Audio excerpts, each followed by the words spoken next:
serikali itanunua magari 100, vishikwambi 3000 na mavazi maalum ya utambulisho 5000 na kuwapatia maafisa ugani na kuwajengea nyumba 50 kwa ajili ya maafisa ugani.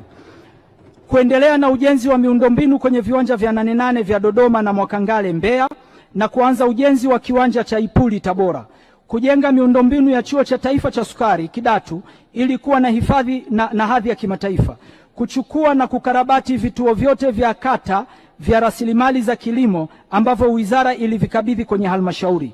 Wizara itashirikiana na VETA na Kamatek katika uhaulishaji wa matumizi ya vituo vya rasilimali za kilimo vya kata katika kuhaulisha teknolojia za kilimo na kutoa mafunzo kwa wakulima na kukamilisha taratibu za uanzishwaji wa wakala wa huduma za ugani wa taifa na kuwa na afisa kilimo mratibu wa kata.